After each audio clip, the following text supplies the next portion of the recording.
Okay, Linda Bullard. Woo, let's go. Hey there. On the podcast. So you were saying you have a podcast too, right? I do. It's called the Business Plug Mixer. I'm trying to put my phone on Do Not Disturb so nobody interrupts us. But it's Oh, called the Business Plug Mixer, okay. and it comes on LinkedIn, YouTube, and Facebook at 7 p.m. Eastern, Awesome. and it has like 20,000 followers on various platforms. And we talk about business stuff with business people. Very cool. Very cool. I need to add you on LinkedIn. Absolutely. Yeah. So how have you been I recently? have, I have been, all things considered, I've been fabulous. Awesome. You look great. Well, thank you. Yeah. And I love all your stuff. And it looks like you've been fabulous. I've been fabulous. But thank you for inviting me to join you. Yeah. Well, listen, it's an honor for me. And ever since I've met you, way back in 2000, and I think 15, I think I met you in 2015, right? Oh, it's been a while. I think it was 2014 I met you. Okay. So 10 years ago. Yeah, And we've only got to hang out a couple times. And obviously your family. absolutely. And it was always enlightening. It was always good vibes. You're such a warm energy person. And I've heard from the family the good you've done in the family, right? Love it. And the way people look up to you, and I've seen what you represent and what you stand on, and I just admire you big time, and I have since the beginning. So I just want to go ahead and start there. Well, Um, know that that is mutual because you've been consistent. And the fact that, you're my great niece's husband and you've been consistent. You've been the same guy every time we interact. And so for that, I'm grateful. You have a great heart for people, and I'm appreciative of that. And it just means a lot. Like you bring stability to my family, and I appreciate that. I really appreciate you saying that, and that means more than you know. And I also know that you are a hyperachiever, you're a go-getter, and you come from and you've reached and experienced success, and that's why you're doing so fabulous, right? And you've reached success in a multiplicity of ways. And I also know that you come from very humble beginnings. Absolutely. And I would really love to kind of start there with you and for you to share a little bit about, what city you were born in, where you grew up, a little bit what growing up was like as a kid. Absolutely. So I am the youngest of six kids, of my mother's six kids. And I'm also the youngest of my father's five kids. So I'm being the youngest. In my mom's side, I'm looked up as, my son says, Ma, you're the matriarch for the family, which is really funny because I have older siblings. But on my father's side, I have buried my father and all my siblings. Wow. Yeah. So on that side, they're all deceased. On my mom's side, one of my brothers was just a carryover. We lost him in 2019. I remember that. Yeah. Yeah. And so, but the other five of us are, as far as I know, alive and doing well. Awesome. Yes, but humble beginnings started in Chattanooga, Tennessee. What's now the arena once was Blair's Alley. And so we lived right where they built the arena. And it was a poor neighborhood, but everybody was on the same income status for the most part. And so we didn't notice that we were poor. My dad went to work every day. My mom hardly worked because he wanted a stay-at-home wife to be with the children. And so she passed Christmas Day, 1968, of something very similar to COVID. I was 9. I had just turned 9. And so after that, living in impoverished neighborhoods where people were more renters than owners, and going to the local high school, the local schools, period, spending some time in a different city right after she passed, and then coming back to Chattanooga and living in impoverished neighborhoods where there were a few homeowners, but that was not the norm. Just have always been a person that believed in education. Like I am above the curve for most of most of the time, and so trends and looking and observing my landscape, I probably was the first to have a computer in my home in our neighborhood because I saw it and I thought that's going to be the future. And so I taught myself how to use a computer and then went to school so that I could learn how to use the lingo that came with using a computer. I've taught several adults how to use it. And this is like AI today, where people are like skeptic. Back then, they were just a skeptic over computers. Absolutely. But I've always been a trainer. I'm a trainer at heart. I love the idea that people, the light bulb that comes on when people realize their unused potential. Like I get to see it in almost everybody that I meet. And so I hold it until they're able to hold it themselves. And that comes in naturally from what I do in life. Sure. What was the first computer you had? Did you have like Windows 95? Wasn't that the first? Yeah, yeah. 95, right? 95, absolutely. Yeah. At first it was just Windows, and then it was Windows 95, right? I was on Windows 95 at 5 or 6. Yeah, and see, I was on CRTs. Before computers, before PCs, there were CRTs that were green. There was green writing on a black screen. And so I went to school to get a certificate, diploma, they say, as a word processing specialist. And so back then, I was trying to get into computers, trying to understand what makes it work on the user end. Now, were you learning computers in high school? No, actually, I graduated in 77. Okay. Yeah. So I started learning about CRTs when in the 80s, in like 83. That's when they came out. Yeah. Yeah. So I was the jobs were doing punch. They call something IBM punch cards. I didn't get into that. By the time I came, CRTs were on deck. So I learned CRTs, got my first job working with CRTs at a local insurance company, and then watched the migration to computers.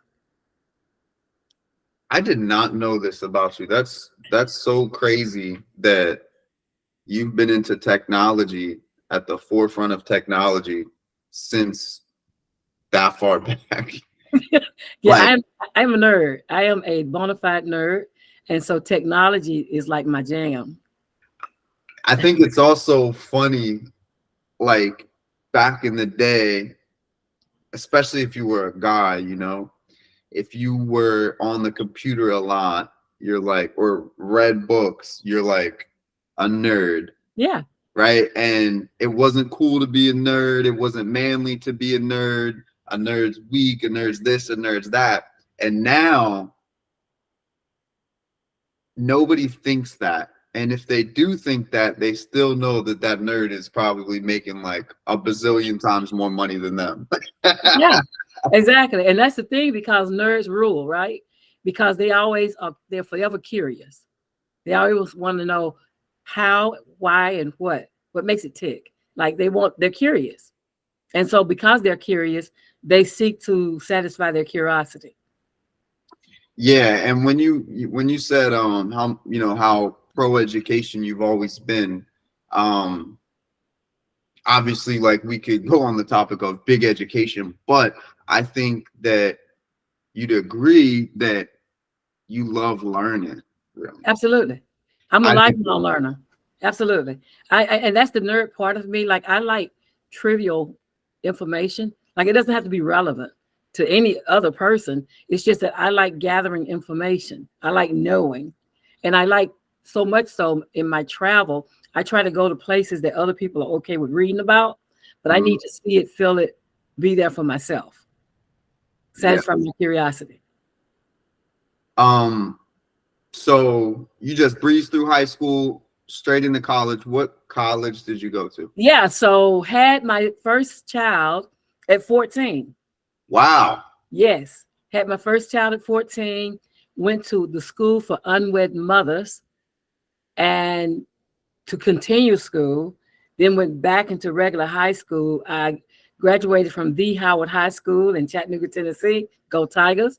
And then from there, took several years off. I did go to college for a semester right after high school, and I wasn't in that part of my life yet. And so that was in 78. Went to work at the Chattanooga Choo Choo as a waitress for 11 months. Worked in a nightclub for 3 or 4 years. Worked as a welder at a manufacturing plant. Wow. Worked in a grocery store.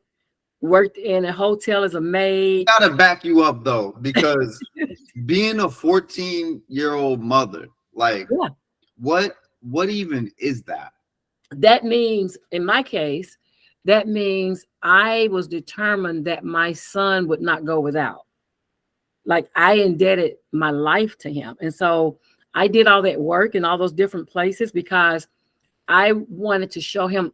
We had never heard of welfare in my house. Like, I didn't know. A girlfriend introduced me to food stamps. How did your parents react to you being pregnant though? Oh, my father. So by this time, my mother's deceased, right?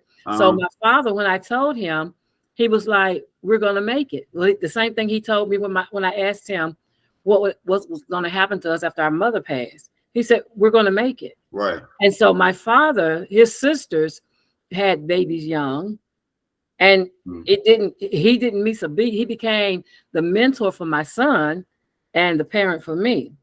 And so it was hard, like trying to make sure I finished school. He paid for babysitters to make sure I never missed a day. But you got support from your dad. Like, he didn't like have a meltdown. No, never, not once. And because a lot of dads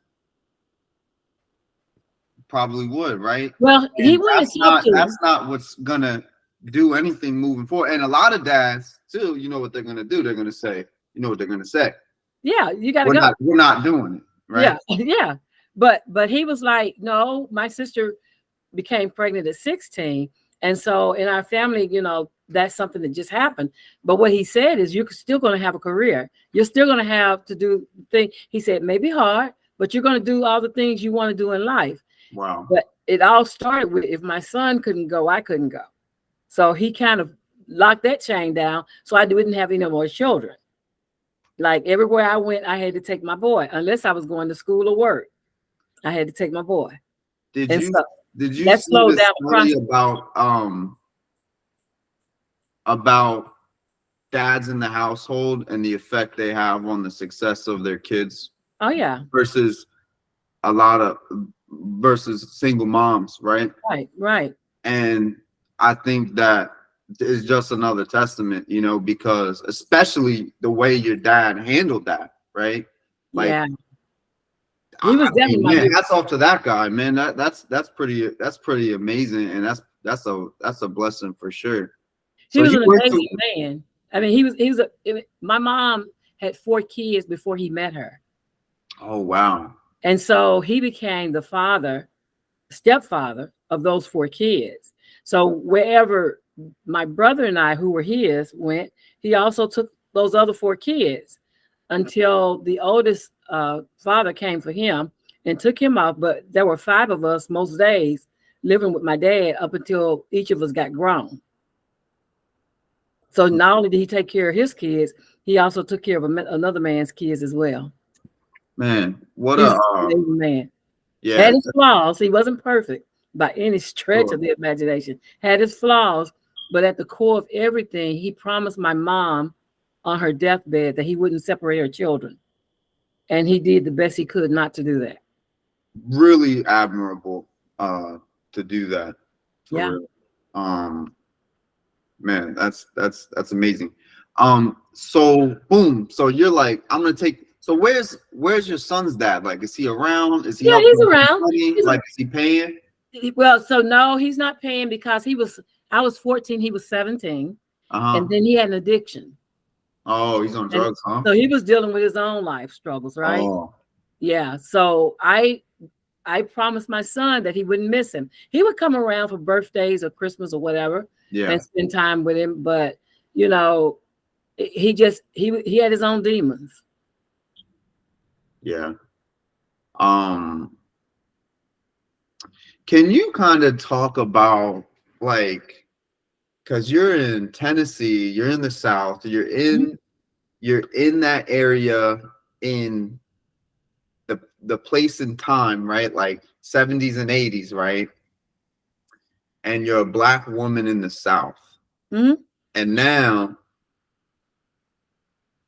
not only have you transformed, not only has technology transformed, but the whole world like has transformed. And what was it like? How would you compare back then to now, as far as like culturally in the South, being Black, and then also comparing that to now the way it is for a young girl in Chattanooga in 2024, Yeah. plus technology exists now. Yeah. And so here's the thing. I was raised during the civil rights. So actually we have to back it up one more decade because I was born in 59, which means I grew up in 60s, right? And that was the civil rights era. But it never touched me. Which It people never touched you. What do you mean? Which people find unbelievable, right? Because I was there, but I cried more. And I was just telling somebody this the other week. Yeah. I cried more when the Kennedys got killed than I did when Martin got killed. Because in my house, for my ear, we knew the Kennedys, like the Kennedys, Americans royalty. And so we knew them. And so when Robert got shot, you know, it became really, really sad for us because we loved the Kennedys. My father was a beneficiary of the affirmative action. And so he drove the cement truck when back in that time, a lot of the Blacks did the finishing and the labor work. My dad was up in the truck, driving the truck. So he drove 18-wheelers, he drove dump trucks, and his final truck was the cement truck. And so the guys, him being the only Black that worked for his company, the guys who came to get him out of bed when he overdrunk over the weekend and couldn't get up or whatever were all white. The guys who came in my house to have a drink with him or to talk at the table, they were white. And so I was not raised with racial conflict. I did not experience prejudice until after my mom died and I went to a school in Jasper, Tennessee, which is 40 miles from here, from Chattanooga. And a Black girl said, go tell the teacher that Billy called you the N-word. And I said, okay, because I'm thinking I'm naive. My mom was still doing our clothes, still giving us baths, like she was still nurturing us. And so we lived in a bubble and we didn't know anything about conflict or the ills of the world or any of that. So we were very naive when she passed. And so when the young girl told me to go tell the teacher that, I'm thinking that was a cuss word, right? I'm not thinking of what it really is. I'm thinking it's a cuss word. So I go say, hey, Miss Rice, Billy called me the N-word, right? And I say the word. And she's like, what? And I said, yeah, Billy called me the N-word. And that young man got ran out of town. Wow. I mean, whatever they said. Kids are horrible, bro. Kids are like crazy. She made you do that. She set me up. She set me up. She set me up. But look at you with the Billy though. Billy must have done something to her. I want to know what he did. I don't know. I don't know, but it would be years later that I learned what that word means. And so my second experience was when we came back to town. I was in the store and we had just finished. I was working at the East Side swimming pool, and we had just finished swimming. And when we swim in chlorine, it dries out our skin. It has this ash tone to it, and it darkens us, right? And so I'm there looking all kind of crazy. And this white man walks up to me. He said, "You're mangy. You're a mangy N-word." And he's just cursing me out and calling me all these names, so much so that the store owner comes over and asks him to leave. But I'm shaking because I've never been approached like that. So I get home and I tell my dad what happened. And he sat down and talked to me about racism for the first time. I was about 11, 12 years old at this time. And I was like, oh, so people don't like me because of my color? That's crazy. Because nobody selected their colors. Your parents are your parents. But in any case, he didn't want me to have that heart. And he kind of explained to me you need to accept people for people. Well, later in life, I learned being around other Black people that Dr. Martin Luther King was a rebel who was trying to get people to come together. And I learned, in school about his life story and all that. And that's so, okay, yeah. Because while other people grew up on R&B, I grew up on big band music. My father was from New Orleans. He played saxophone. And wow, so I love the saxophone so much. Oh yeah, the alto sax. And so in our lives, we grew up on like what they would call probably pop music.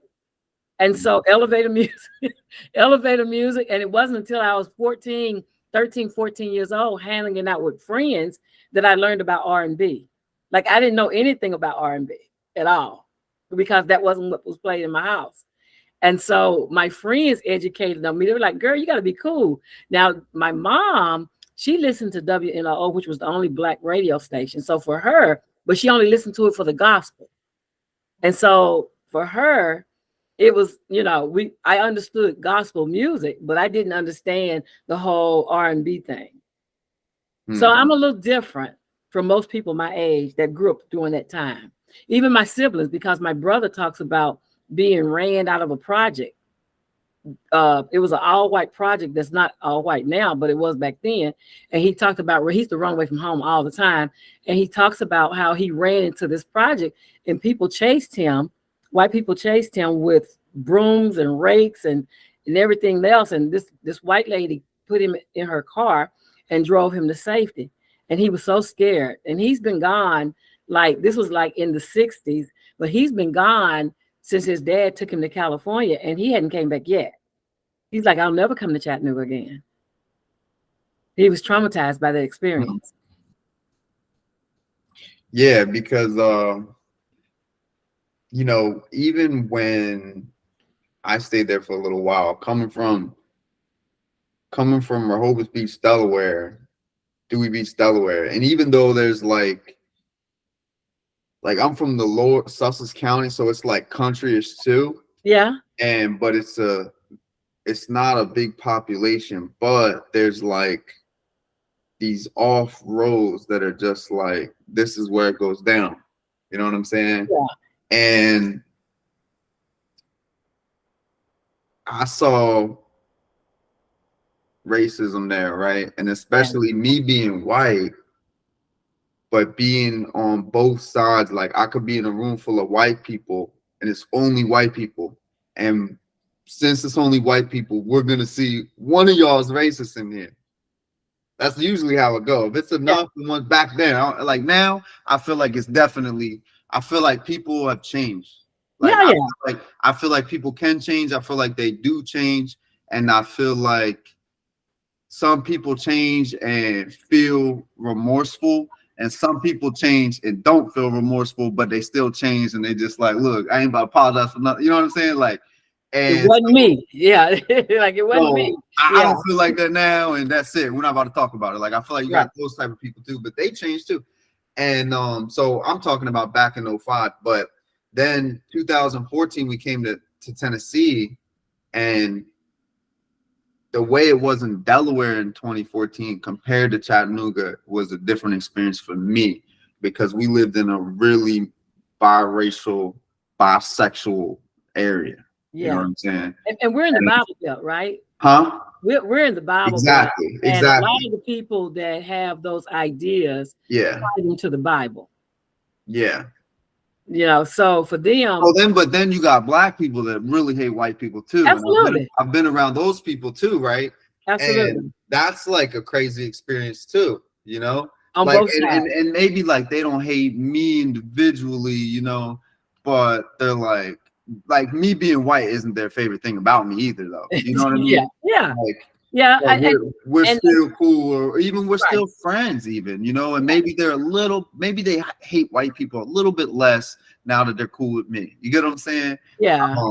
But I think that for you, right, like that's my like 10 from '05 or from '05 to 2014, coming there, experiencing Chattanooga, and then moving back to Delaware all the way to we're in 2024, another 10 years later, which is crazy Yeah, I know because it. of the way things are advancing. And now we're in Fort Lauderdale, Florida, which is like even more diverse, which I Yeah, love, right? Because you yeah, have all yeah, these island people here, all these absolutely. Jamaican, Haitian, Cuban, Cubans, yeah, Brazilians. yep, You yep. got whites, black Americans, Yeah. right? It's lit. I love it here. I love Good, it. good, good. I Yeah, like that. I love it here. It's But I beautiful. have been, just like my dad before me, I have been in corporate America being the only Black woman in the Mhm. room on several occasions. So what's that been like? It's because I don't have that edge. For me, it's been educational and fun. And Yeah. because of that, I got to experience things way above my pay grade. Like I've always been pushed out front and asked to do things at a higher level and to hang out. So I hung out with the execs and the managers and long before I became one. Mhm. So my experience is I've gotten to do a lot of things. You know, I flew on the corporate jet once a month to go visit my one employee in Memphis. Like my life has been pretty much like my dad's was, being the only person in the truck. Do you run into people who still have that mindset? You do, but you know, you don't give them energy. I'm not about that life, but I promise you that when pushed to task, I can handle me. Now, what about now? Now I get to write my own script, right? Because right now I'm totally self-employed. But I mean, like, But I get it to sit in all kind of worlds. And yeah, I always have been able to. And yeah. I'm fluid. And that was one of the things about my boys. Like all three of my boys have lived outside of the US for 20 or more days, right? My youngest son in high school, they did a 20-day trek through Europe. My middle son lived in Fredericksburg, Canada. And then my oldest son was in the Navy. Like they've all lived outside the United States. And I was insisting on that. And I tried to put my oldest son in a primarily white school, and it didn't work out. It backfired for me. But I wanted all of them to understand that the world is not colorless. Like you have to be able to get along with people. And so that was important for me that they be global citizens. And they all are. And so they all are fluent French speakers, and they can hold their own with anybody, regardless of where you come from. Very cool. Do you speak another language? Not as fluently as they do. Like Uh, I dabble in Spanish, and because of them, I dabbled in some French, but primarily no. I'm an English speaker. are you currently practicing any languages? I have a desire to want to learn Spanish. And so I teach GED math, like people going back for their GED. I teach them math. And I did have a Mexican student who was teaching me Spanish. Okay. I dabble in it, but I'm not fluent. I'm far from fluent. Let me tell you, um, as someone who has been learning Spanish for a few years, um, it is super empowering to Absolutely. speak another language. So I'm not like I don't have excellent Spanish. Like I have excellent English. Yeah. I don't have excellent Spanish. I can speak Spanish, but English is way better. I understand that. I understand that. if we got to get really serious, if we're trying to really connect on a certain level, I need to be able to go faster, and I need to be able to have more to pull from to provide contextual depth and all these things to communicate to someone, right? Yeah, yeah. And we got a ways to go still. I heard you. I heard you. But I love. let me tell you what, I'm having a blast getting there because again, I still speak Spanish. Like I can still go anywhere and be fine. See, 100%. I love that. No issue. I love that. Zero issue. We're good to go. And it will also just it'll just fast track and accelerate learning even more. So I'll just be better. It'll be even easier every single day, the whole experience. So I think you should totally check your schedule out and put some time in. Absolutely. Because you'll love it. Yeah, I actually have a friend who promised to give you conversational Spanish in 90 days. And she's really good. And not only does she teach you Spanish, but she also takes you to a Spanish country so that you can utilize what she's taught you. Like, I love that in her. And it's called Spanish for Black girls, right? So wow, that's niche. She's teaches Spanish. Yeah. So she's smart. Yeah, Kawanda Lamb. Shout out to her. Yeah. One of my girls. But yeah, but I love going to various countries because I love travel. So I love going to various countries and learning about them and their dialect and their cultures and, you know, just embracing people all over the world from where they are. I noticed in other countries, you may have 3 languages. You have, you know, Spanish, and then you have their native language, and then you have English as a 3rd language. They don't do that here. We do in some cases have secondary languages, but it's not really pushed. It's optional, and in other places it's required. Let me tell you too, because you're a speaker and you're so articulate and well read. Linda, listen, you'll learn so fast, like because of the way you already are, the way your brain is. 100% in 90 days, like, I mean, it would be transformative for you, and it would excite you to go ahead and keep that 12-week year kind of happening for your Spanish, because that's like some people are gonna be slower learning that. Yeah, like everybody, it's not. I heard one of my mentors say, it's not how smart are you, it's how are you smart. Yeah.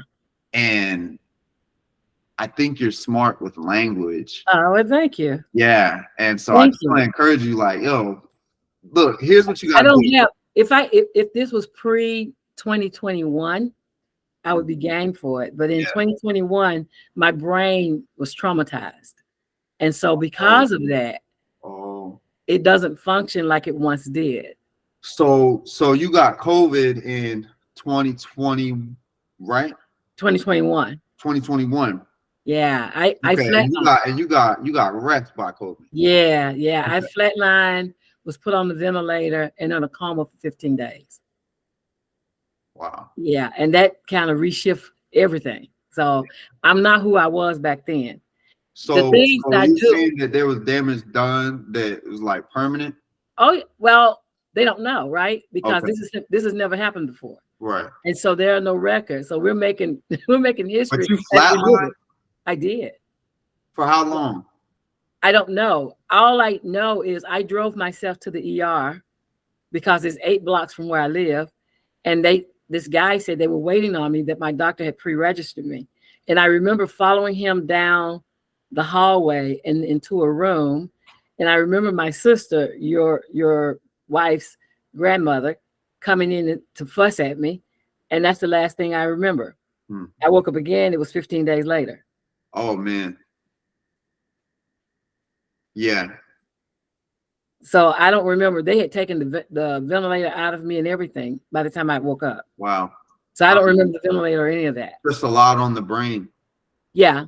And so you get brain fog with the disease. Yeah. Right? Anyway. And then, you know, I'm not a young chick anymore. So I'm 64. So that, you know, that has aging has a part. You're crushing it though. And I think that God designed us to heal. Oh You know what yeah. I'm saying? Oh yeah. And I Oh think yeah.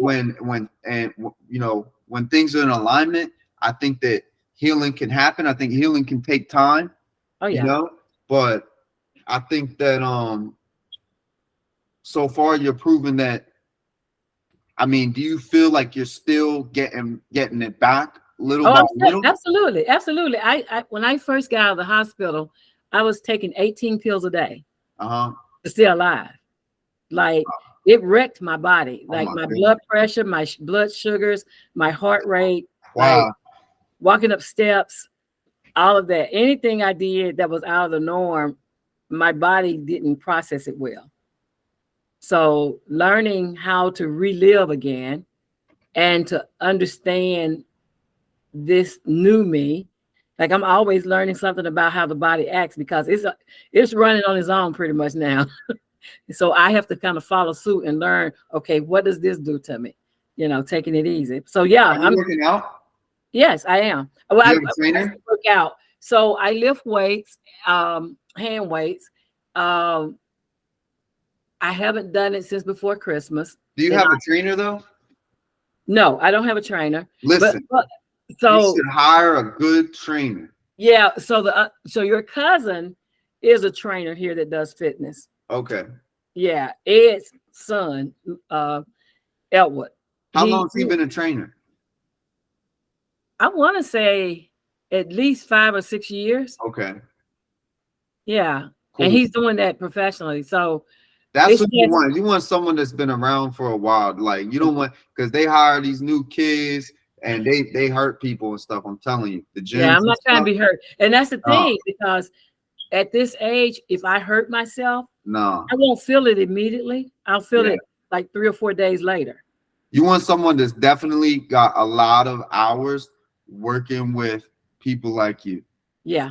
Like serious. But what I'm telling you is you get one of those type of trainers, oh man, transform your life. Probably, yeah. I do believe that. I do believe that. And I've been going at my own pace simply because I never know, like they're finding an uptick in people who had severe COVID like me that are having heart attacks and strokes out of nowhere. And so, and in some cases, it doesn't matter whether you were vaccinated or not. That's not even a role. It's because of the disease itself. So yeah, so learning again, just learning this new body I have and how it functions and what it takes to live. Like I said, I was taking 18 pills when this first started. I'm down to 9, 10 one day a week, but mostly 9 every day, just to keep everything regulated. I'm so thankful that you're doing so well.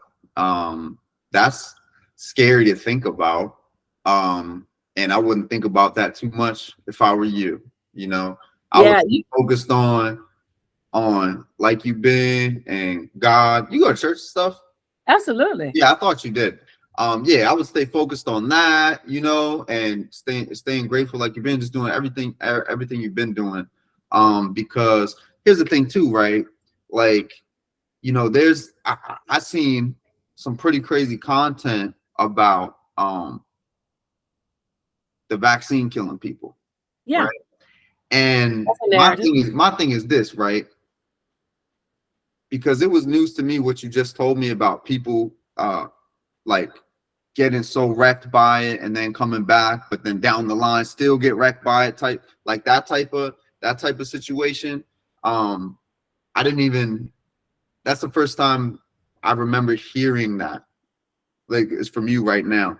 But also for the people that got vaccinated, like they could see that content and be like, man, I shouldn't have got vaccinated. And it's like, you know what? Whether you did or didn't, or whatever the situation is at this point, it don't even matter. It don't even matter. And that's the thing. And that's the thing. You might as well just figure out what's the best way to do with whatever's gonna be, because whatever's gonna be. Because here's the thing: now, people who did not get the vaccination are having heart attacks and strokes. So it's not limited to the vaccination. Yeah, it's limited to the disease. Yeah, the illness itself wrecks your body. And here's the thing, right? Is that I guess what's your take? Like, do you feel like COVID was an attack on Oh, absolutely. yeah, I do too. Yeah. Yeah. Like, I feel like every part of COVID, every part of the entire COVID was an attack on our society, period. Yeah. It was, It shredded us in every way possible. But germ warfare is how people play war now. Yeah, but like it was germ warfare plus political. It became political warfare. it became political. Yeah. They used it So because then you got both, which right. is something that's super emotional and like affecting our health, And then on top of that, let's make it political too, right? Yeah. And so now we're getting ripped up physically with our health, and we're getting ripped up socially with our fabric of our society. Absolutely. And the thing about it is but the thing about it is my mom died of the Hong Kong flu. It didn't, a lot of people, if you didn't know anybody that was affected by it, you didn't know it happened. And it was actually in a political year, 1968.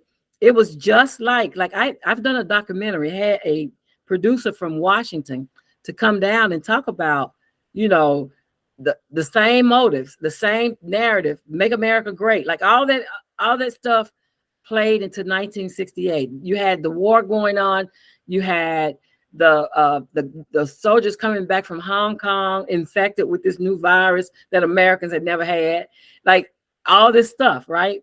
And by comparison, there are a lot of similarities. And there's a video on YouTube that they came to Chattanooga and shot that video. But the thing about it, people were using it for political reasons. And so they were saying, well, don't get it. And this is that and the other. Then the others will say, well, everybody needs it. Well, somewhere in the middle was the truth, I feel. That some people did. Usually is, isn't it? Usually is somewhere. Yeah, somewhere in the middle, that was the truth. And some people did need it. I already know how my body acts without it. Mm-hmm. And so for me, the chance to die or the chance to live becomes very upfront. Yeah. And so I didn't have options. Whereas people who already had certain comorbidities may not should have taken it, should have taken it. Or people who were healthy and didn't, that had the immune systems that could withstand it, may not should have taken it. I think there's so many variables. People, there. Right? Like, think about people that do drugs, right? Like, some people someday are just like, I'm gonna try crack. Like, they just do anything. Like, and how many? Like we're fully aware of the drug epidemic in our country. With I don't know if you saw the Netflix special about the Oxycontin with the Sackler family. Yeah. I remember that whole time. And I got plenty of stories about that from my life experience. But now, like, we got fentanyl, and my thing is, how many people took the vaccine? And I'm not comparing street drugs to the vaccine. What I'm saying is, people they just will eat anything and just do whatever. You know what I mean? Like, they don't read the ingredients on stuff. Like, they don't care. They're not about to do. They're like, oh, it's on the shelf. It's fine. Boom. Oh, it's a shot. It's fine. Oh, makes you feel good. Let me pop the pill. Oh, and I feel like, man, like, a lot of people are like that. I think a lot of people just like whatever. I think that's crazy. Like, I'm so far from that. I've always been far from that. I think people who have, like myself, like I had 3. I had asthma, obesity, and high blood pressure. Wow. Those 3 things. How long? And so for the Delta variant, it was attacking people with those 3 things. Yeah. They was and the other was COPD. Didn't have that one, but I had the other 2. Yeah. And so for me, it was never that I wasn't going to take the shot. It never was. What it was is, I worked at a hospital, and one of my best friends was over the research department. And what she told me is, medicines need about 2 years for clinical trials in order to gauge your effectiveness, right? Yeah. And so when you have minorities who say, we're not doing the clinical trials, we remember Tuscaloosa, right? Yeah. And so we're not doing the clinical trials. When we don't participate in clinical trials, as a people, then our DNA, our makeup, our body makeup gets excluded from the research. Because in order for all drugs need to be researched, if they're going to be going, and they need as many of the population as possible to participate. I was waiting for them to get through 2 years, but in the meantime, I only made it a year and 10 months, and then I got COVID. But I think that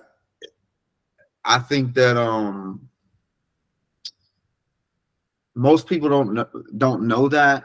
You know, most people, I feel like if they know that, it's still like, well, you know, Fauci said, or, you know, Fox said, or CNN said, or the mayor said, or like whatever. Yeah. See, I wasn't listening to that. Are you gonna just shoot up whatever? Like, that's what I mean. Like, that's such, you're putting a needle in your arm. Like, you're letting somebody else put a needle in you, like, and you just couldn't be really less interested other than someone else told you you should. Well, what made me get, when I was laying on that table, paralyzed from my head down, right? All my muscles are atrophied. I'm not saying you. I mean, no. But I'm saying for myself, when I was doing that, God reminded me, I was waiting on the clinical trials. Mm-hmm. God reminded me that my mother had 6 of us lined up like ducks when they did the mumps, measles, and rubella shots, right? Mm-hmm. I still have the scar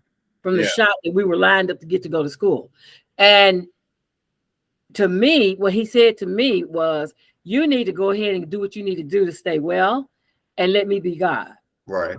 And so for me, it wasn't an option. I didn't have a choice. Yeah. I had to find something to help this body to get a defense system until I can give me the experimental drug. It's better than what I got going on right now. Like, that's, you get what I'm saying? Like, that's, I would, me too, if I'm you. Like, oh, it's whatever. Like, dude, I might die right now. Like, I need, like, whatever. You know what I mean? Exactly. What you got. But at the same time, they did not tell us all the side, but it's like Oxycontin. Like, they didn't tell how addictive it was, right? Yeah. And so my God rest his soul, but somebody I love very dearly was a victim of that. Yeah. You know, he had a wreck and chipped bone in his neck and his foot and took those pills and became an addict. Yeah. Like, I get it, but there are just so many variables. I think we do a disservice when we tell people who need some hope that there's no hope. There's no hope. Right. So just go ahead and die. Yeah. You know, if your body's not strong enough, or say things, and people say this, well, you know, they were obese, so maybe if they hadn't been obese, they those people would never even, like, most of those people would never even say that in real life. You know, like, here's the thing. If anyone in their right mind, right, that knows they're at risk for something undesirable, you know, is going to, like, manage the space between them and whatever could cause should manage the space, and by manage the space, I mean in a multiplicity of ways. You know, absolutely. Until they've scoped it out for long enough to decide, I think I'm gonna, you know, start taking some risks today. I don't know. Absolutely, because it was people. I caught COVID because I was quarantined mostly. Yeah. But I was interacting with someone who was out in the world. Yeah. And so they caught COVID and I got it from them. But I was primarily in my house, away from people, doing things like this online. So I wasn't out in the public and things, but because I had a person that was out in the public, they brought it in, right? So you have to, and then back then, a lot of people were like, oh, it's just COVID, it's political, it's not real, it's not this, you know, giving people false hopes. Yeah. And then a lot of people got exposed. A lot of people died, over 1 million people died, you know, because of exposure. So it's either side of the coin. I think at the end of the day, you have to do what's good for you. You have to understand who you are, and you have to do what's good for you. And it doesn't matter who likes it or dislike it. Yeah. You have to do what's best for you. Yeah. I agree 100%. And so I wasn't listening to all the rhetoric and the political things. And I was listening to people on my timeline, the over Yeah, 20,000. like you don't have to explain, Yeah, like you don't have to explain. Nobody has to explain. But obviously there was a craziness. crazy pressure Yeah, from both ways to from me. the media, you know what I'm saying? Yeah, From the government, from the people in charge of our health organizations, exactly. from celebrities, like, and it's like, yo, like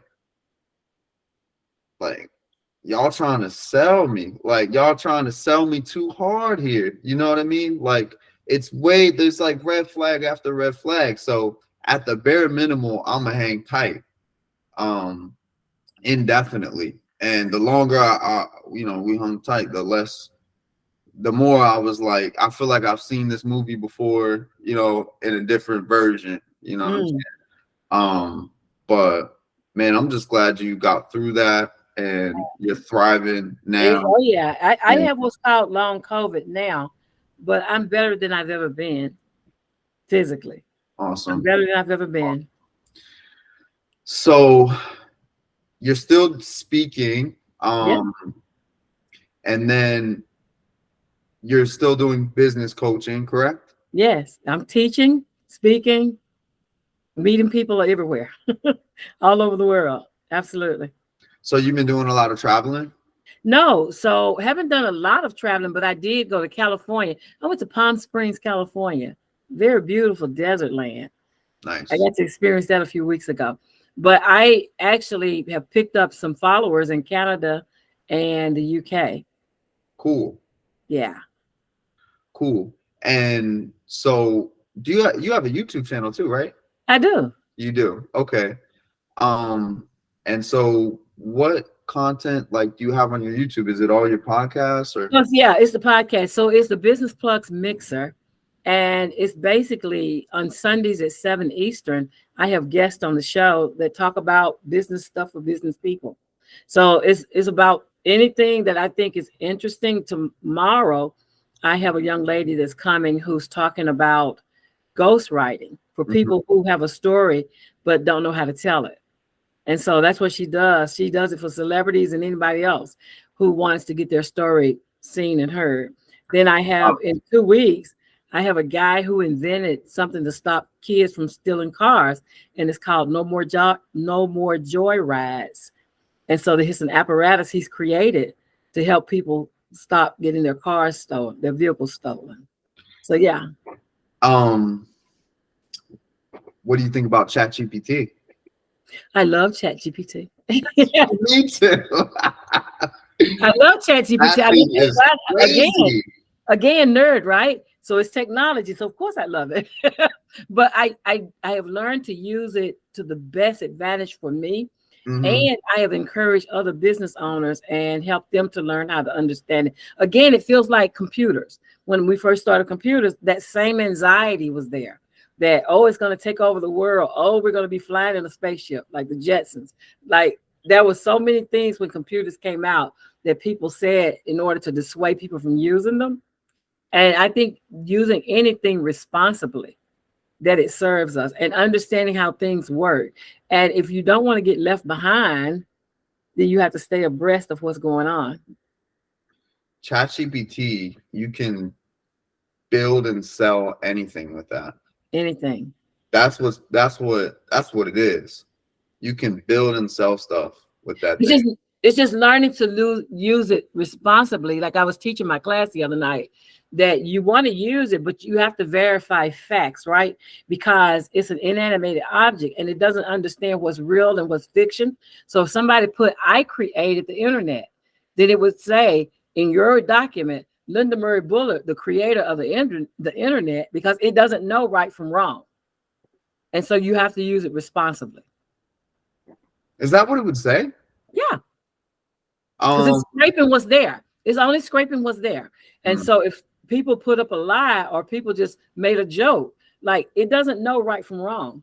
And so you have to verify when it gives you references and when it gives you, notations, you have to verify, is that correct? Like that's the onus on the user. Yeah. Man, I'll have it cited sources, Yeah. depending on the information.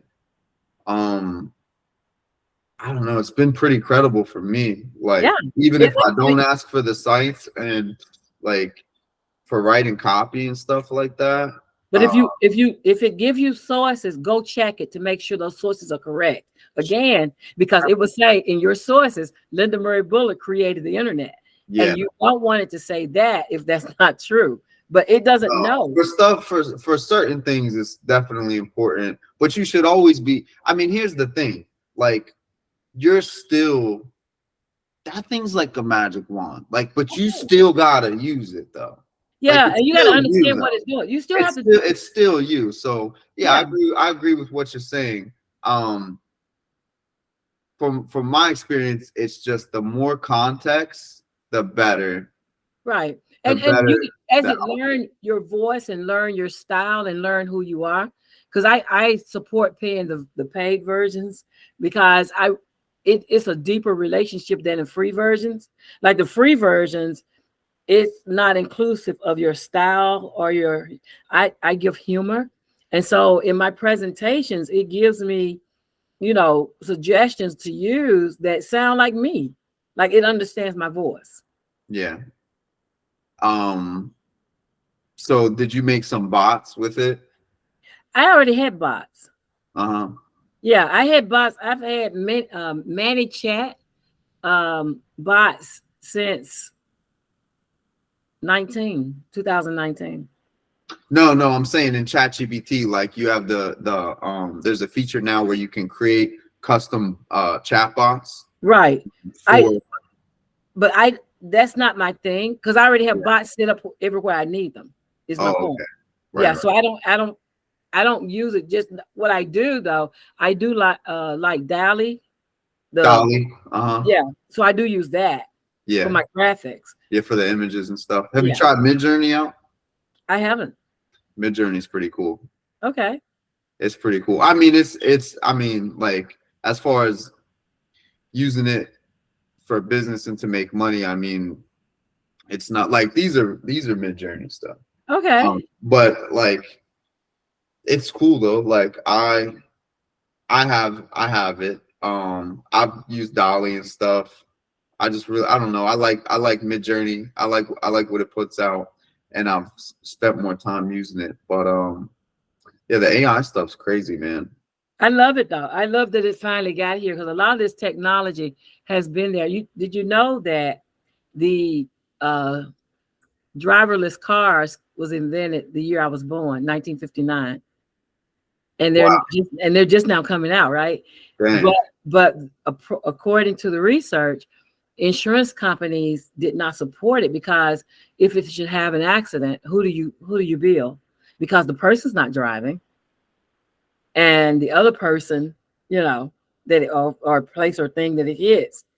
So trying to understand the liability of some of this technology has been interesting. Yeah, that is a crossroad right there, huh? Yeah. And so that's kept it at bay until now. But so many things that we're just now experiencing have been invented years ago. Yeah, that's a really interesting point. Yeah. Like who's gonna pay? Yeah. Who's gonna pay? I need help, right? If you're the one in the accident, I mean, that person needs help. That's what insurance is for. Yeah, but insurance is like our driver wasn't driving. Exactly. So how that would work? Figure that out. There would have to be like a company that did it specifically for driverless cars. But can you imagine that premium?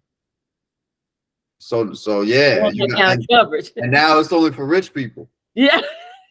Right? Yeah. Rich people got it. Exactly. They paying that premium. Listen, let me tell you, Geico. If you got Geico, anyone out there, leave Geico. They're raping you. Yo, we were paying like no accidents, nothing, like $397 a month. or something like that. 387, 397 a month, right? For like the whole time we've been down here. And we were paying 150 in Delaware, right? With Geico, right? 397. Then, like 2 months ago, like when my thing goes to renew, it's like, we understand you've been a safe driver, blase, blase, but we gotta up you up to 560. I was like, yo. It's all these cars, these wrecks.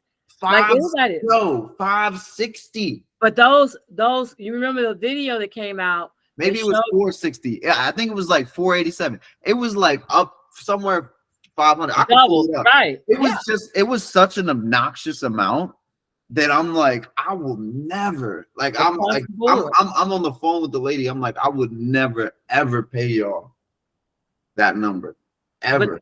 But because of the uptick in videos that come to YouTube that teach kids how to steal vehicles, like that hit the whole country. Well, and so all of us, State Farm, and I'm on like 188. It always start out like that. See, so it always start out like that, but let time go. And I worked in insurance, in health insurance, for years, and companies would jump from one to the other because coming in, they want your business, so they attract you. But then that next year, when that premium hits and it goes up, and they're like, "Whoa, wait a minute," because then is based on utilization, and so a lot of people don't understand how insurance works. But when they start stealing all these cars and these insurance company has to pay, they're going to spread that cost all across, especially when it's of that magnitude.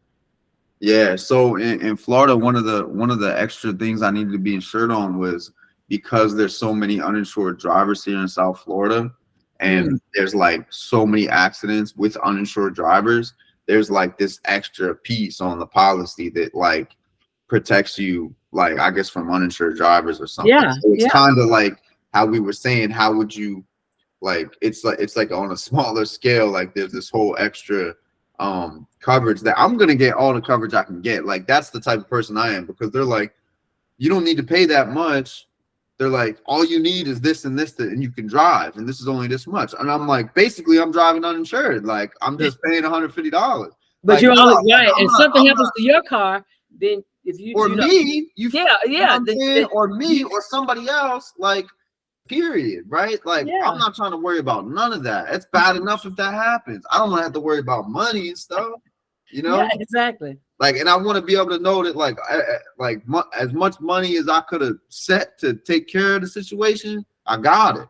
Peace of mind. So I'm not like these people. They drive uninsured if they wasn't going to go to jail. That's the thing. I'm getting insurance because you gotta have it, because man, I've been in an accident, you know, and I see accidents that go on, and I know, like, you'll never be the same. Exactly. You know, you'll never be the same. Life changing. Absolutely. What? Listen, I try to drive, not a lot. Well, I have a 2014 that I bought brand new, and it just now got to 51,000 miles. Not a lot. Well, I believe in not a lot too. I actually drive less than I was driving. I was driving so much every single day. Now I still drive probably, like, I don't know. I'm still driving every single day, but definitely not as much time. But I could drive less and be happier. You know? That hospital that I went to that saved my life, I actually worked there. Again, it's 8 blocks from where I live. So I didn't spend I didn't get any mileage the 7 years I worked there. Oh, okay. That's what's up. Yeah. So it was like, yeah, this is good. This is good. So the warranty and everything. Like, did you ever meet with Steve Harvey? I did. I actually he was my mentor for 2 years. You were? Yeah, he's my mentor for 2 years. Wow. Yeah. So was it like group coaching calls? It was. Yeah. It was group coaching calls, and then he would go, like, we met with him in Atlanta, and we met with him in LA, where he would have luncheons with us.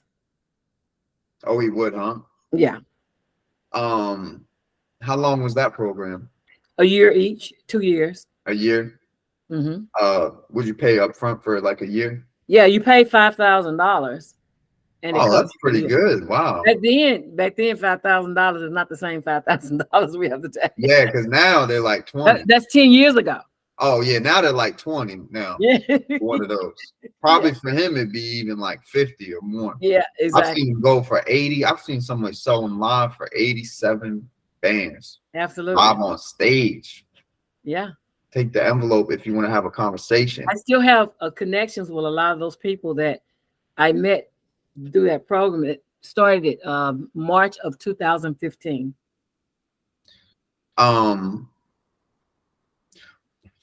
What part of business growth do you specialize in?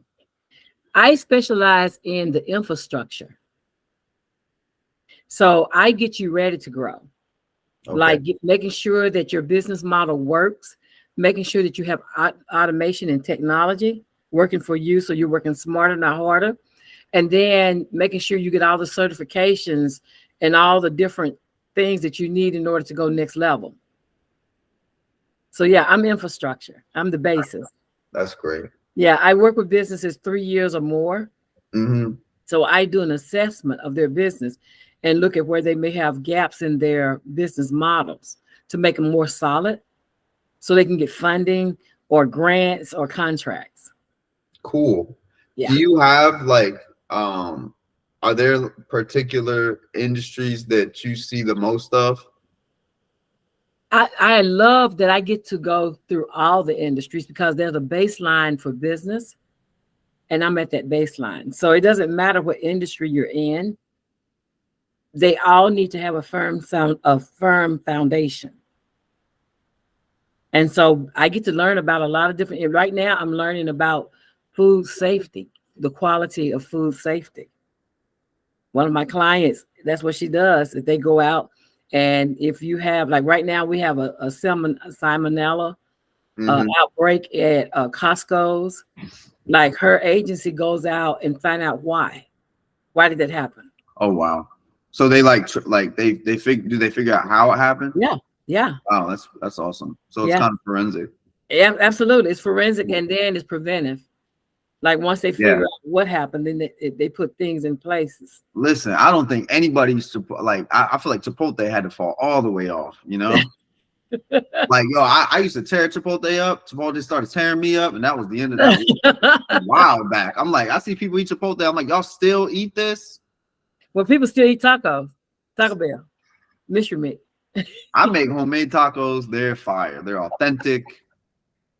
You cook? I don't cook as much anymore. No, you go out to eat a lot. I've never learned how to do cooking for single, and I don't like leftovers that well on all foods. No, a lot of food's better when it's left over. No, not for me.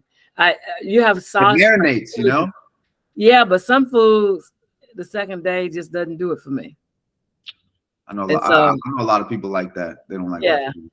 I used to. His dad is like that. He doesn't like them. Yeah, I used to when I had kids, but for myself, no. So not often. Janae's not crazy about leftovers either, which is great for me because I tear that up and she never even misses it or knows. No problem. You know? No problem at all. I know it. So do you go out to eat a lot? Mostly, or I buy. So they have those salads that are already prepped. It's a kit. Mm-hmm. I eat a lot of those. I eat a lot of the salads that are kits. I may cook on Sunday. I will cook greens and a meat and cornbread and stuff, and I'll eat on that all week. Yeah. But I don't. If it was up to me, my stove would probably still be new. We did the Hello Fresh for a little while. Yeah. You ever seen that? I've considered that. Yes. It was pretty cool. Overall, it was, I guess, I want to say like the food is fresh and y'all, it's like y'all trying to be healthy, but y'all not fully committed. You know what I'm saying? And there were just like certain things where I'm like, if there was like one health level up above this product, Yeah. that would be a great product because I would buy that. Yeah. And there's people like me that will buy that too. There's a lot, and there's now more than ever. So, like looking at health, like looking at the attack on our health, right? Especially everything you just, you went through, because that was not long ago to have gone through that.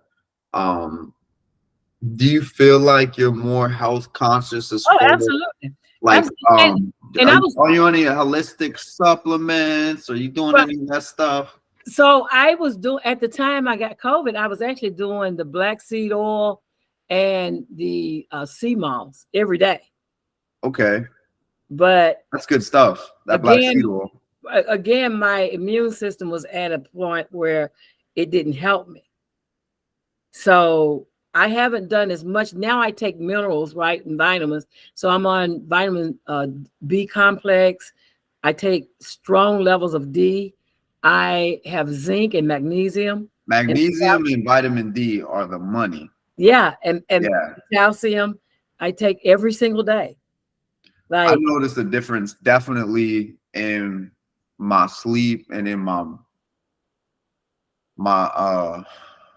just I feel like my clarity in my brain, probably from getting better sleep from the magnesium. yeah, see, I got put on a CPAP a month ago in Oh, December. Yeah, because it's one thing after another. Respiratory things affect me. My heart will, I can sit here talking to you and all of a sudden my heart will race. oh, really? Yeah. So you have all these unexpected things that happen in your body because my Do body you get anxious or your heart just speeds up? it just speeds up. That would make me anxious, I think. And I felt that just happen. I'd be like, I don't know how to react to that. and so you monitor it, of course, Right. You take your blood pressure, but you make sure, like I have pills that I can take to calm it down. Good. When I need to, but I only take those when I need to. But it just makes you more conscious of how your body operates. Have you done any breath work? Breath work.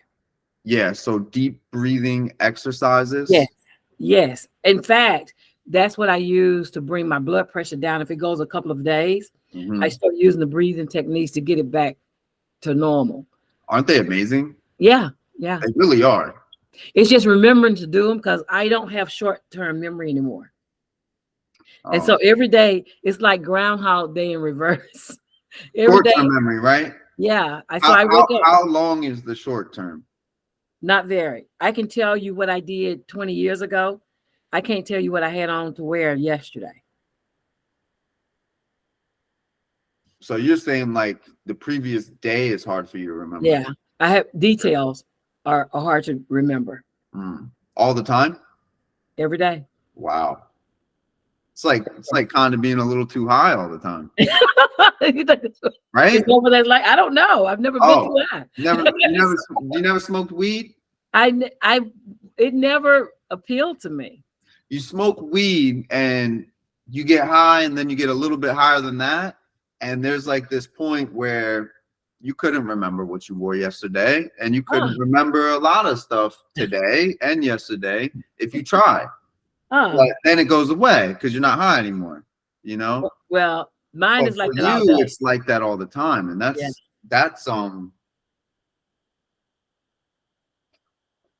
I know. You got a great attitude because that is weird to feel. Like when that's happening, I would think, I'm tripping. You know what I mean? People see me and they've known me for years and I can't remember who they are. Like if you were not prominent in my life before I went to sleep, I have forgotten you. I am so glad I made the cut though. You made the cut. But there are people that walk up and hug me because I'm known by a lot of people. And they'll say, I bet you don't know who I am. And I hope you're telling me the truth. I hope you didn't look me up and then just figure it out. No, it wasn't that. But there are people I have to look up because somebody hugged me when I'm out walking. People will see me and they're like, hey, Linda. And I'm like, hey. And when they walk away, I tell my friend that's walking with me, I have no idea who that is because I have no idea. I really don't.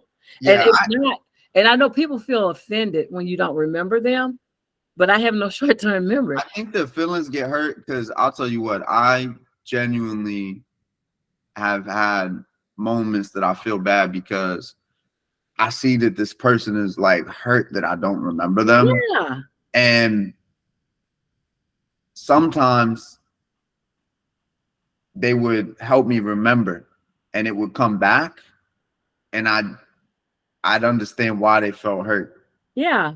Because I'm like, yeah, I'm like, that would be messed up. But I've had times where it didn't come back and someone, like, I had to leave an encounter where someone's just like, that's like, they were so like, they're like, yo, that's crazy that you don't know me. And I'm like, and I'm still like, bro, like, nah, like, tell me more. Like, and he's like, no. I'm like, that's sad. I'm sorry. Like, I feel bad. I met a lot of people though, you know. Exactly. When you know a lot of people, and that even if they haven't been in your life, like in my case, and the majority of people. So when I was in that coma, I had people all over the world praying for me.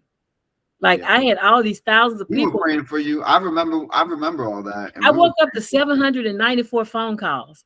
Wow. Missed phone calls. Wow. And I had over 7,000 emails. Wow. Like people were checking on me. Yeah.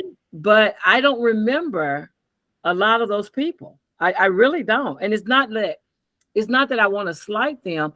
And most times if they tell me a little bit about them, or I'll go in and try to figure out, okay, who is that?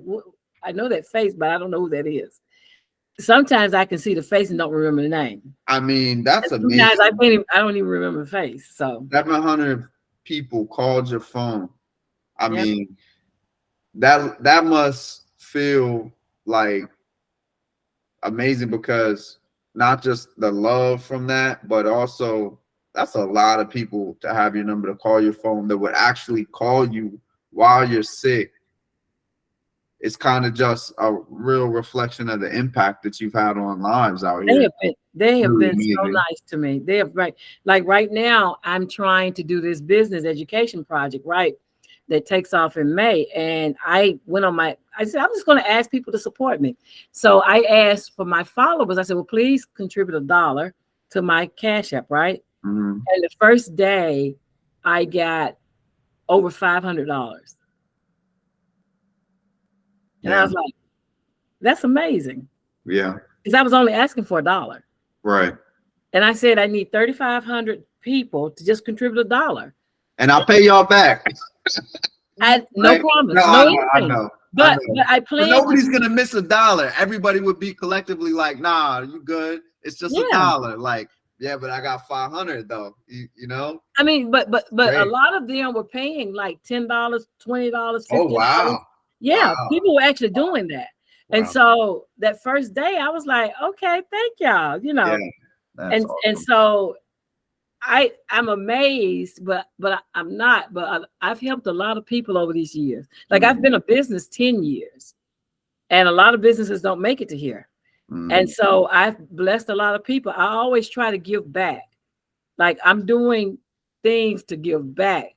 I'm getting ready to start a 40-day fast, a 40-day surrender fast, because I want people who need a reset in their mind, in their spirituality, in their living. I want to give them an opportunity to do a reset with them in their creative.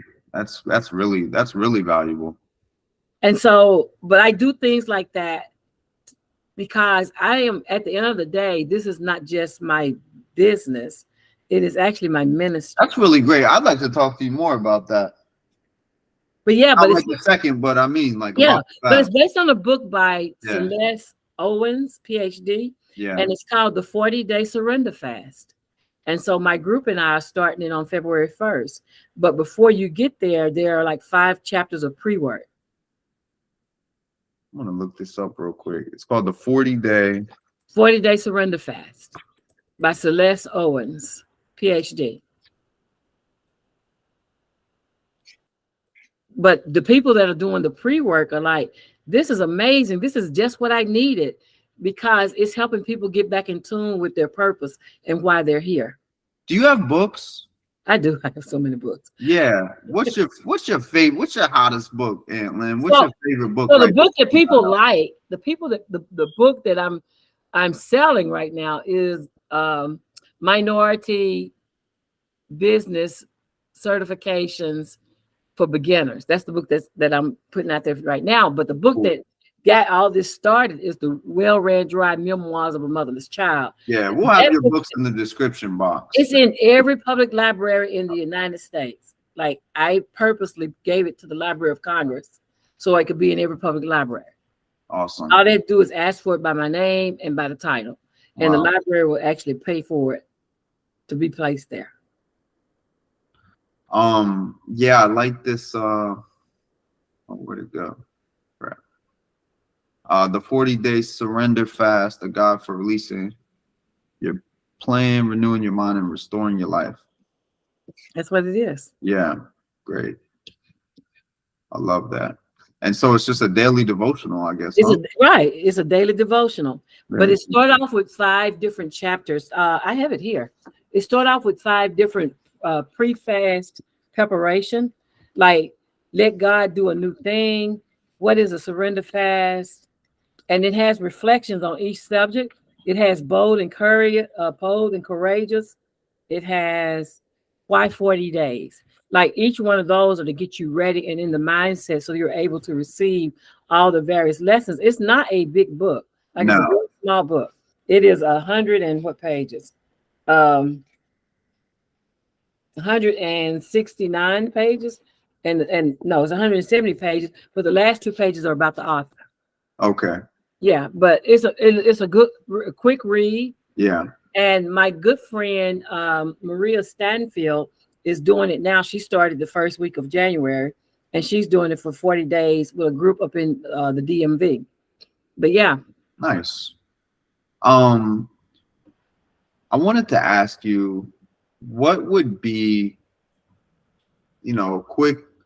quick advice for any new young entrepreneur? Connect with your local small business development center, wherever you are. They're all over the country. They provide free coaching, and that's what you need a lot of times in getting started. I wished I had known about them when I started, but I have sent so many people to the SBDCs because you need that support. That's all the free information, because you pay for it when you pay your taxes. But get a mentor. You can go to score.org and get a mentor. Find somebody who's in the industry and let them mentor you, give you the shortcuts, because it can take 10 years before it takes flight if you just keep throwing stuff against the wall to see what works. Yeah, that's a fact. Mentorship is invaluable. Yes. And, I tell people all the time, everyone, right? Like, it's not even social media anymore, it's content. And so just being strategic about how much of what content you consume, and then are you only going to be a watcher, or are you going to be a player? So if you're serious about your brand, then you've got to create content. Yeah. You have to build a brand instead of building just a business. Like, you need to build a brand. Everything is the brand. Yeah. And the content is your brand, because or whatever the face of what your brand, what you want your brand to be in, and you can be the one to communicate that. And the reason a lot of people do is because, we just have the data that shows the attention the talking head gets versus other content formats. Right. So, that's always gonna get views. But think about governmental contracting, right? Mm-hmm. So either the local, the state, or the federal. The United States government is the biggest buyer in the world, and they don't do all this stuff. They actually farm it out to different businesses. And think about how $150. I mean, one of the research grants was $159,000. Like, what kind of blessing would that be to a business? And it's contractual, so it's annual renewable income that you can actually count on. Like, think about working with the State Department. I did a presentation with them recently, and because I was registered in all the right places, normally they are net 30, where they pay people in 30 days. But because I was already certified everywhere I needed to be, it took 6 days, 7 days for them to give me my money. Like just teaching people things like that they don't ordinarily know, and teaching them about the long game. Because if you're chasing customers, like we do customer attraction, so attracting rather than chasing. I agree. What are your like top 4 books? Of myself or period? Like no, books I read a lot. Like yeah, like your top 4, like maybe like more recent books within the last few years that you recommend. So my top 4 that I've written is Building Your Own Business, How to Get Started. That's my number 1 business book. But I learned so much from other people's books. I was thinking about, I have as many auto books as people have. I have books all throughout my house, but I have so many auto books that I read that I have, and I'll tell you what some of my list is, because I read auto books. I listen while I'm traveling, while I'm working. Like I'm always listening to what's going on. And so in my library, there's a book called 101 Essays That Will Change the Way You Think by Brianna West. There's The Magic of Thinking Big by David Swartz. There's Shut Up and Listen by the guy that did his name is Tillman Ferritta. There is Damaged and Not Broken by Pastor Michael Todd. There is The Year of Yes by Shonda Rhimes. Switch by Dan Heath. The Power of Positive Thinking by Norman Vincent Peale. Like it's all over the place. I have a list. You named some good ones. Yeah, I listen to books a lot. I have 61 titles. Nice. in auto books that I've either listened, and I listen to more than one book at a time too. So what are your goals? You know, we're January 2024. What are your goals for this year? So my goals this year, I recommend people only have 3 goals, right? And it's goals over resolutions. No resolutions, all goals. Yeah. But I deal in 90-day goals. So it shouldn't take you a whole year to do anything. No. But there are some things that does require a lot more time. But for mostly a 90-day goals. Well, my 3 goals for this first 90 days, I want to do more business to business. So I want to connect with those businesses that serve entrepreneurs. And so one of the goals is to create a strategic plan where I'm actually reaching out to 50 of those customers I want to have, and then building those relationships. And it's not about selling them anything. It's about learning what they do and finding out how what I do can fit into what they do.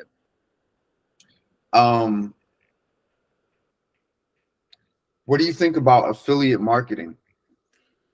It has its place. Everything has its place, right? Yeah. And it just depends on